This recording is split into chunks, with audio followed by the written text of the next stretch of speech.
I actually had no idea that growing and selling my own drugs would be so damn addictive. Maybe there is actually a career out there after all for me. But ironically, how did Schedule 1, a game about making and selling drugs, become a drug of its own?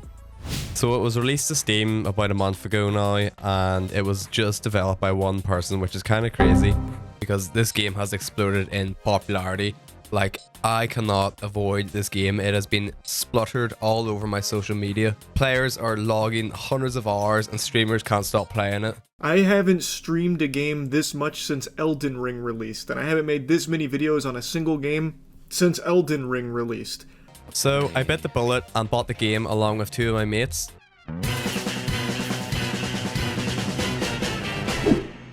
But then something weird happened when I wasn't playing the game. I actually could not stop thinking about this game.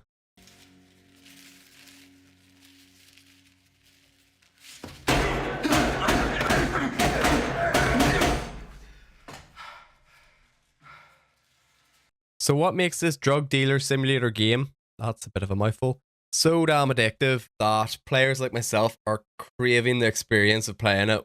Okay, so we are going to go over why the design of Schedule 1 tricks your brain into wanting more, how its detailed mechanics create a weirdly satisfying loop, whether we should be concerned that a game about drugs is, well, addictive. So a bit of an overview for this game. It is quite in-depth. So like, for example, we take weed, which is the first drug you sort of grow and deal in this game. But in order to get the buds to sell it to your clientele, you need to get the planter, open the soil bag, like literally cut the top off it and pour it. You plant the seeds same way. You have to put the, the dirt over the top of it. Then you have to water it. You can also apply different chemicals to it, like fertilizers and stuff, which, kind of gives it different traits. You then clip the buds once they grow, pack them into baggies or jars, depending how far ahead you are, how much you can sell at a time. You find the customers, you have to build relationships. Whenever you build relationships with these customers, you can potentially get dealers and handlers, which then help you speed up the process of certain actions of selling.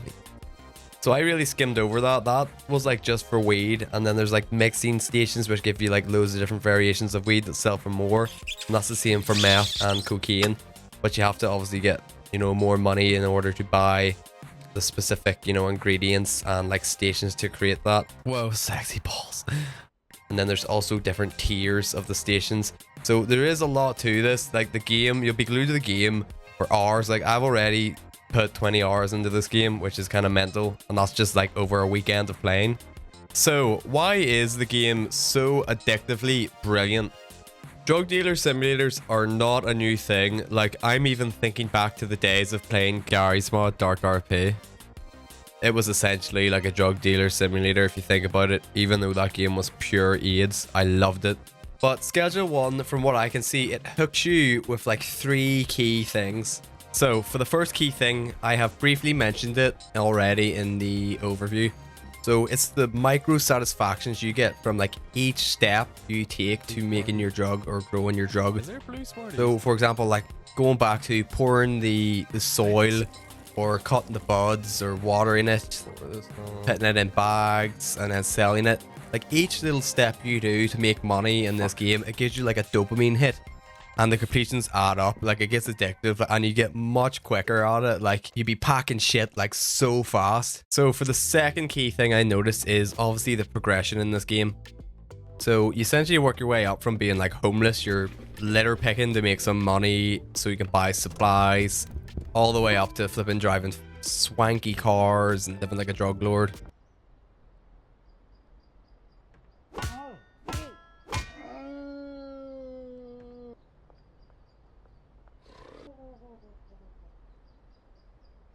You also get faster and more efficient. You get more people to sort of automate things for you. And each night, you gain XP the more stuff you grow and sell. It does get addictive.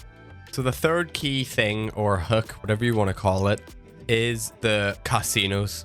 Joking aside, it's definitely playing with your friends or playing with other people. This game thrives on social interactions because just the way yourself and your friends act in this game, you'll just be bawling your eyes out of laughter and the sort of scenarios you just get into. Have a huff. Have a huff. Just got his pipe out. Oh. It's not doing anything. Oh. Uh-oh. What's happening? You're neon green. You're neon green with one eye and you're smoking. No man, let's get to it, man. What the fuck are you looking at? It's just so much better playing with friends and building up your drug empire. So, believe it or not, our brains process these game experiences similar to as how our, brain would process a real life scenario.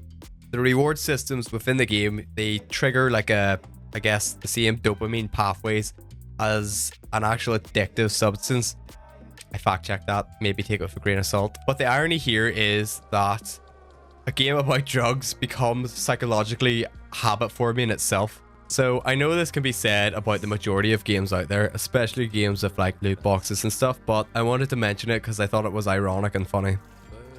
While 90% of us are going to take the game at face value for being, a silly, amusing, goofy, drug-building empire game.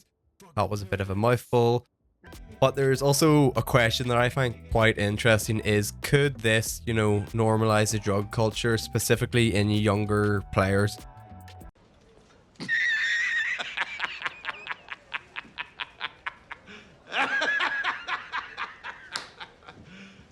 You serious? Because the popularity of this game, no doubt, a large population of the player base are going to be under the age of 18. But that's why I find it interesting, is because Schedule 1 isn't just, a fun, goofy game. It's also a wee bit of a mirror of how easily our brains can be hooked on, reward loops, whether they're digital or chemical. I didn't mean to get philosophical there, but at the end of the day, it's not as if we all didn't play GTA and went to the strip clubs when we were young. It is what it is. So, after sinking numerous amount of hours into this game over the weekend with my friends, I do recommend it because of the satisfying mechanics and the social play, and I suppose the taboo subject of being a drug lord. Especially if you can get your friends on this game, it is such good crack. Like, you'll be wetting yourself laughing at just the stupid things you get up to. But also just remember, unlike real drugs, this one only costs you $16.75. Alright, that's all. You can go away now. I shitted in my pants. I am for real.